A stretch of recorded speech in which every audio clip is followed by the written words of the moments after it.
Be ready to step on board. Chapter 16 of Harriet Tubman, Conductor on the Underground Railroad. In the fall of 1854, Harriet Tubman began to feel uneasy about three of her brothers. Benjamin, John, and William Henry were still in Maryland, working on plantations where they had been hired out. She kept having dreams about them, vivid dreams, in which she saw them sold and sent away in a chain gang. She decided to tell them that she was coming to Maryland that fall, so that they would be ready to go north with her. It would not be safe to communicate with them directly. She could not read or write. So she had a friend write a cryptic letter to a free Negro, Jacob Jackson, who lived near the plantation where two of her brothers worked. Jacob had an adopted son who had gone north to live. Harriet thought that it would be perfectly natural and understandable if this son should write to his foster father, reporting about his health and inquiring about the family. She either did not know or had forgotten that the son, William Henry, had no brothers and no old folks. But Jacob would know what she meant, for he had provided shelter for her when she was in Dorchester County. When the letter arrived in Bucktown, the postmaster opened it and read it. There was always a possibility that mail with a northern postmark might contain abolitionist propaganda, and when it was addressed to a free Negro, it was almost certain to contain objectionable material. This is what he found. Read my letter to the old folks, and give my love to them, and tell my brothers to always be watching unto prayer, and when the good old ship of Zion comes along, to be ready to step on board. Signed, William Henry Jackson. The postmaster showed the letter to two other men. They agreed that it must mean something, but the meaning eluded them.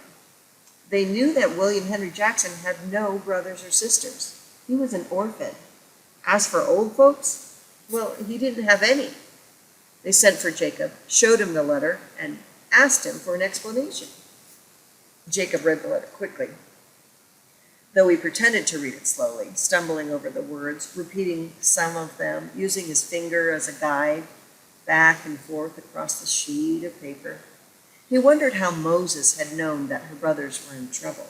It was common talk in the cabins that they had been sold and were to go south with the chain gang the day after Christmas. She would get here just in time to rescue them. He handed the paper with its seemingly meaningless words back to the postmaster. That letter can't be meant for me nohow, he said, shaking his head. I can't make head or tail of it. That same night, Jacob told all three of the Ross brothers that Moses would be coming for them soon, to be ready to leave. Benjamin and John worked for Eliza Ann Brodins in Bucktown. William Henry worked on a plantation farther away. They said they would be ready when she came. John said he would be ready too, but he looked worried. Harriet made her way south slowly without incident. She reached Bucktown on the 23rd of December. The next night she started north again with a larger party than she had planned for. Although John Ross was not with them, Benjamin and William Henry were there. William Henry had brought his fiancée with him, Catherine, or Jane, Kane, a pretty girl who had been a house servant. She was dressed in a boy's suit. She looked like an attractive young boy. Then there were two strangers from Cambridge, Peter Jackson and John Chase. When they were ready to start, John Ross, the third brother, had not arrived. Harriet started without him. She never waited for anyone. Delays were dangerous. She left word with Jacob for him, so that if he did come, he could overtake them along the way. First stop would be Caroline County, near Ben's cabin. Old Rit and Ben were now living 40 miles to the north of Bucktown, in another county, but on a farm that belonged to Dr. Thompson. John Ross did overtake them finally. It was daybreak of Christmas morning when he found them. They were concealed in the fodder house, not far away from the cabin where old Rit and Ben now lived. John told them why he was late. His wife had just had another baby. He had to go get the midwife.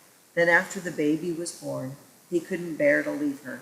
Yet he knew if he didn't run away, then he would be separated from her anyway, because he was to be sold on the day after Christmas. Though she did not know that, he couldn't bring himself to tell her, at least not then.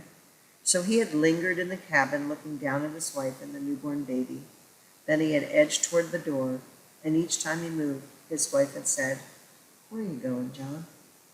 He had told her that he was going to see about being hired out on a new job. They all knew that changes in jobs were arranged during the Christmas season. He thought she believed him. He couldn't bear to tell her he was taking off, couldn't bear to tell her that he had been sold. When he left the cabin, he stood outside the door listening. He heard her crying, so he went back inside. She said, "Oh, John, you're going to leave me, I know it. But wherever you go, John, don't forget me and the children." Then he had told her that he was leaving. He said that he would send Moses back for her on her next trip.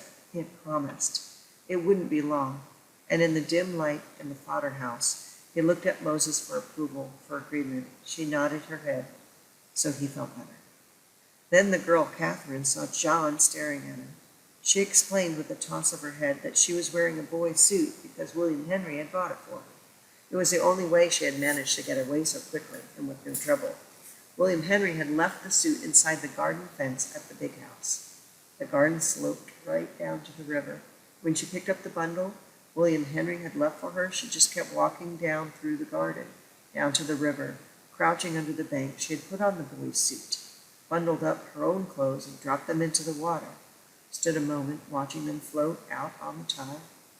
She said, shivering, that it was a queer sight to watch her own clothes, skirts and things, in the water like that. Then she had walked back through the garden, walked past some of the other maids who had been sent to look for her. When the other girls saw her, they giggled. She strolled right past them, past the house, right out through the gate, and she had heard them saying, "What a likely-looking little boy. Wonder where he came from. Wouldn't you like to know him better?" She had all she could keep to keep from laughing out loud. William Henry had been waiting for her just off the plantation on the road. He brought her right along with him. They'd be married when they got to the north and freedom.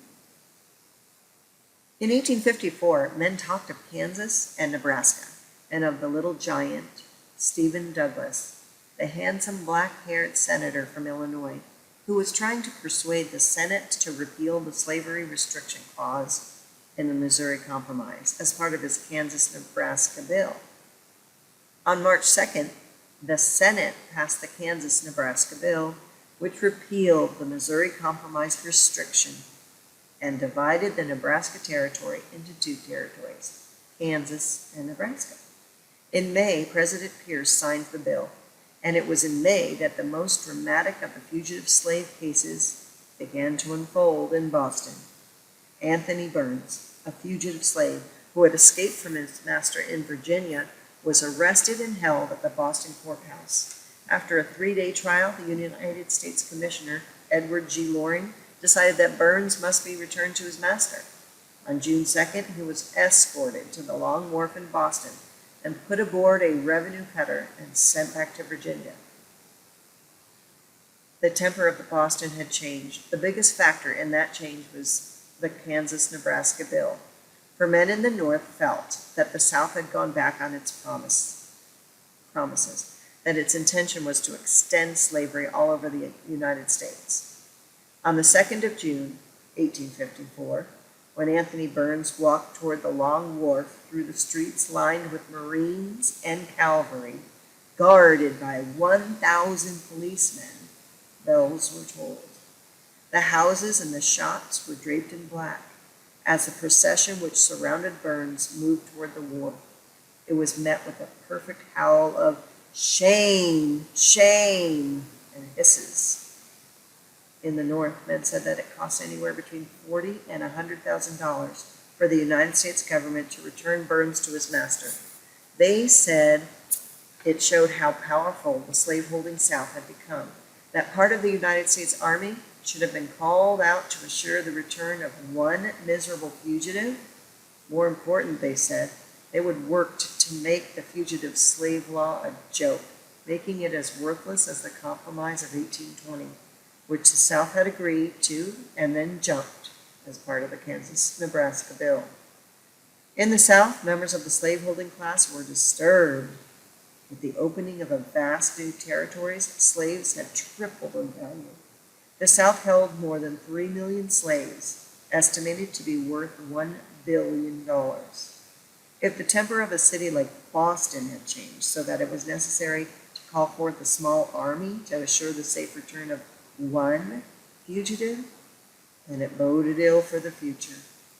It suggested that $1 billion worth of the South's property was insecure.